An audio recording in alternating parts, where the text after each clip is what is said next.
Ever notice how you come across somebody once in a while you shouldn't have messed with? That's me. I am not an African American. You're an Oreo cookie, white in the inside and black on the outside. I don't have an afro, I have an Amerifro. Talking that idiotic stuff you talk about, I would slap you. Go ahead. Make my day. Black as the ace of spades, but 100% American. Heard around the world by everybody and their mama. The Jesse Lee Peterson Radio Show. Uniting the races with truth instead of dividing them with lies. We also rebuilding the family by rebuilding the man. Welcome to the show. I am Jesse Lee Peterson. I've said over and over again, and I will continue to say that there is an attack on the Second Amendment, and it's not just about violence. It's about banning and getting rid of the Second Amendment. They want to ban our rights or take away the right to bear arms. That's what this is all about. Last Wednesday, Democratic Colorado Governor John Hickenlooper signed a sweeping new gun control legislation into law prohibiting ammunition magazine capacity of holding more than 15 rounds and criminalizing the transfer of private firearms. And there are some sheriffs in Colorado who said that they're not going to enforce these laws. It is unconstitutional, according to the sheriffs, and they are not going to enforce the laws. And I say right on to them. I have with me one of those sheriffs, Sheriff John Cooke, a county sheriff, who has said he's not going to enforce these laws. Sheriff Cooke, welcome to the show, sir. Well, thank you, Jesse. It's a privilege to be here. Thank you. I really appreciate you being here, and thank you for taking a stance for the Second Amendment. I really do appreciate this. Well, thank you. Somebody has to do it, and the sheriffs of the state have stepped up and said we're not going to tolerate these infringements on our rights, and we're not going to enforce unenforceable laws. So we decided that we're going to send a message to the governor and the legislators and to the rest of the state. The governor have to know that this is unconstitutional. Are they hoping that they can get away with this? Will they get away with it? What do you expect to happen? Well, I think they're hoping that they're going to get away with it, but myself and several other sheriffs have become part of a lawsuit to sue the state in federal court to get them to not enact these laws because we do feel they're unconstitutional. What you said that this is in an article of Greeley, I believe, Tribune. You said that this is a feel-good, knee-jerk reaction that is unenforceable. When you say feel-good, knee-jerk reaction, what do you mean by that? Well, we've had several tragedies, and just horrific tragedies in this country, and these laws are trying to make people feel good so that they think, well, this won't happen again. They're focused on the wrong issue. They're focused on the guns instead of the mental health or the person behind it. Sometimes there's just evil in this world, and people are going to perpetrate that evil against other people.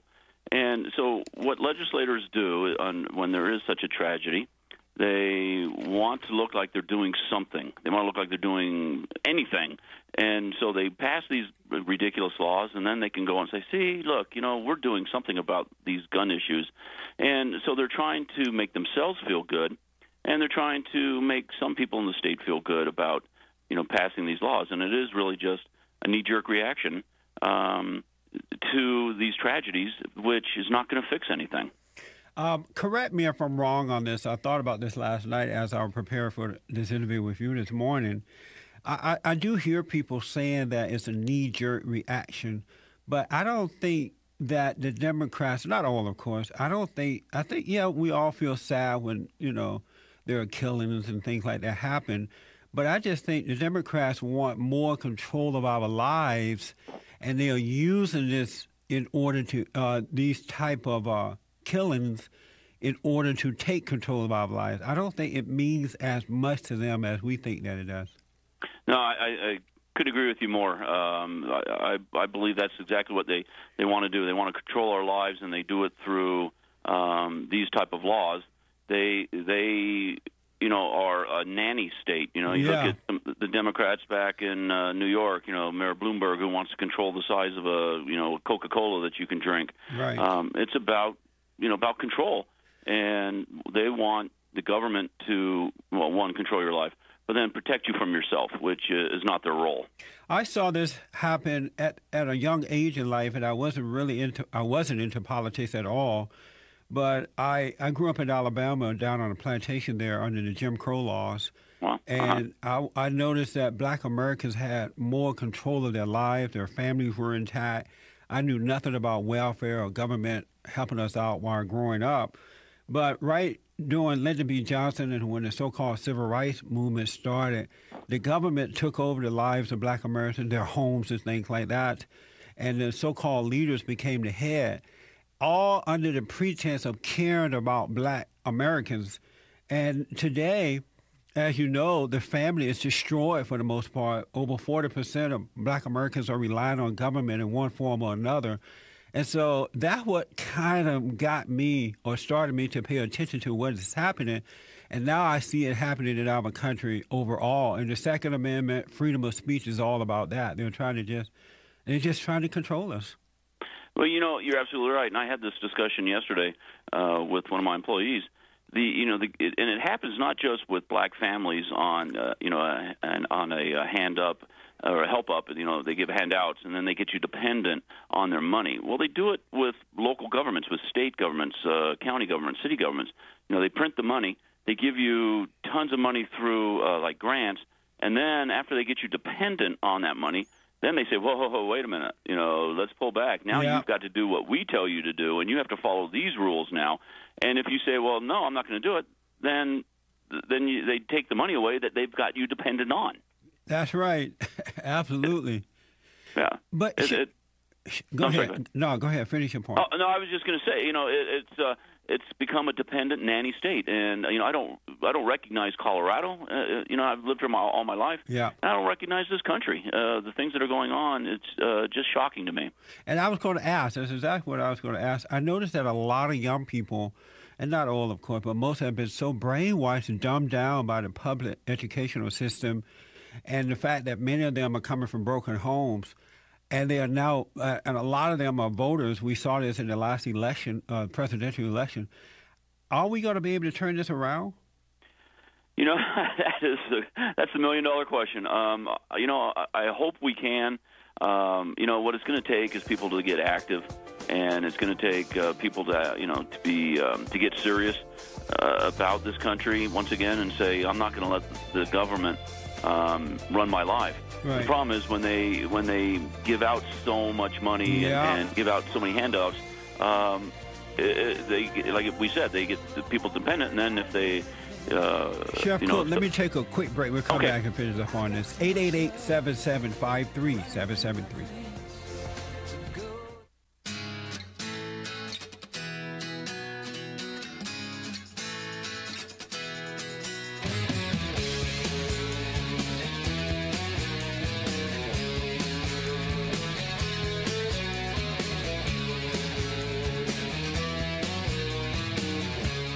Okay, folks, welcome back. I have with me Sheriff John Cooke out of Colorado, and he, along with other sheriffs, have said they're not going to enforce these new laws that were signed into, in fact, last Wednesday by the governor, John Hickenlooper.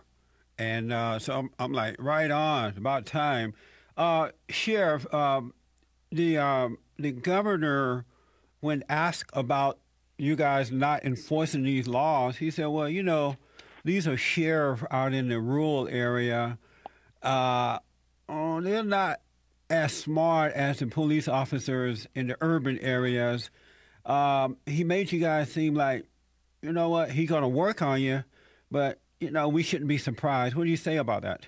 Well, I'm not surprised, and that's typical Governor Hickenlooper. He in an interview about two or 3 years ago was asked a question about not this matter, but something else, and he actually said in this interview that the people in rural Colorado are backwards thinkers, and this is the man that's going to be our governor. and this is not a rural urban issue.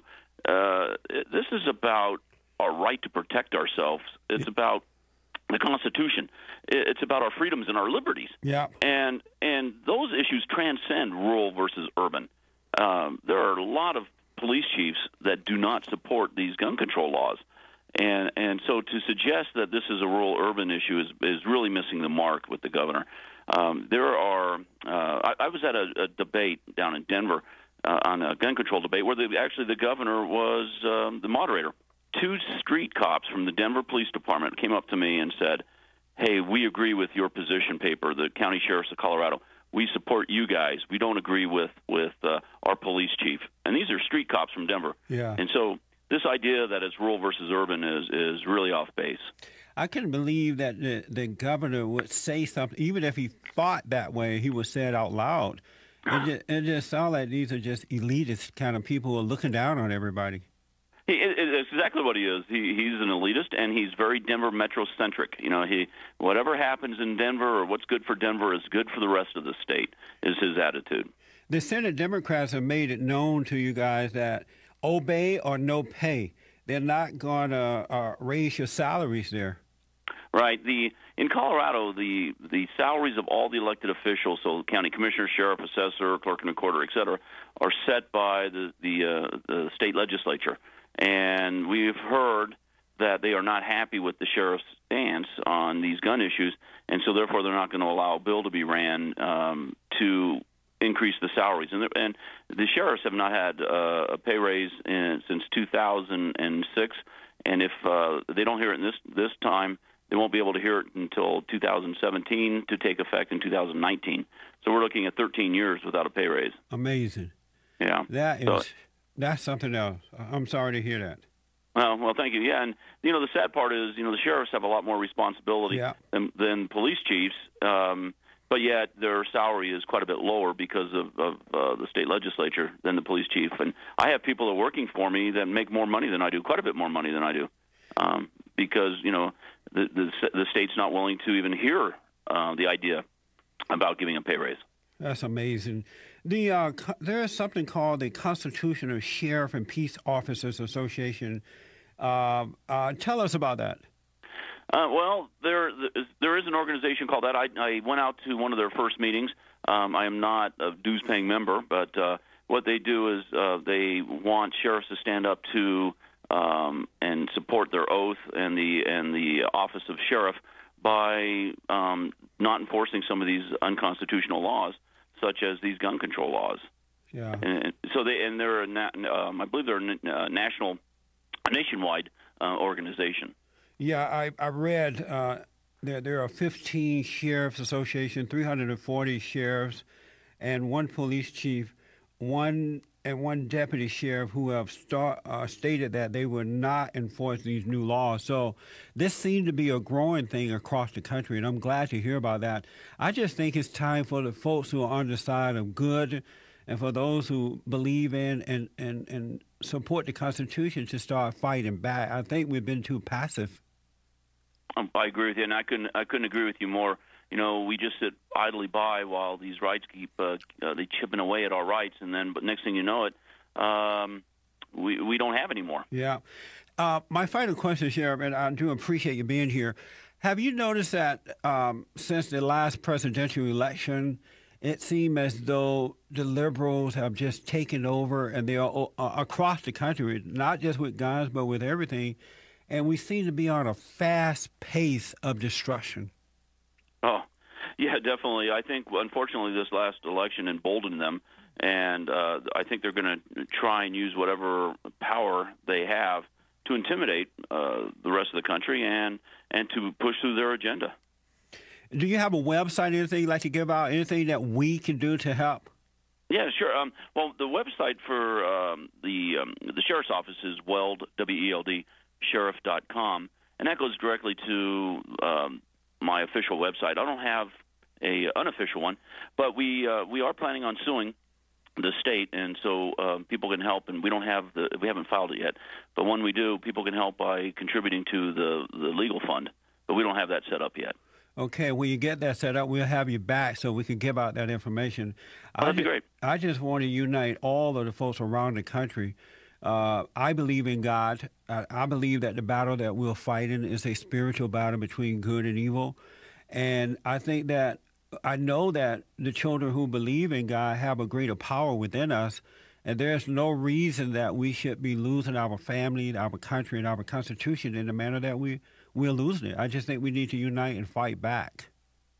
I agree with you, and I think we've allowed it to happen, and which is the unfortunate part. But I couldn't agree more with you, Jesse. Let me just ask this final thing. Are there sheriffs now who are starting to feel afraid and kind of backing down, or are they standing firm? No, actually, the ones here in Colorado are standing firm. I received several phone calls yesterday from sheriffs around the state saying, how do we get to be a part of this lawsuit? And they are chomping at the bit to be named in it to sue the state to overturn these laws. Well, God bless you, Sheriff John Cooke from Colorado. I appreciate what you're doing, and once we get that lawsuit going, we'll have you back. We're going to work with you on this. Great. Thank you so much. It's been a pleasure. Thank you, sir. I appreciate your courage. Thank you. All right, now. 888-7753-773, 888-77 Jesse. We can fight back, folks. We can win. We really, really can. I know when you look at the situations with your physical eyes, many, it seems helpless to many, but it's really not. We can win this, in spite of the fallen Messiah, Big Mama. We can turn this around. Obama doesn't have power. The Democrats don't have power. It's in us. It really is. In your personal life or public life, private life, whatever, you can turn this thing around. You just have to have faith. You have to get out there and fight back. You have to speak up. I'll take your calls when I come back. Our Second Amendment is under attack. They want to ban guns. That is their goal. Back in a moment.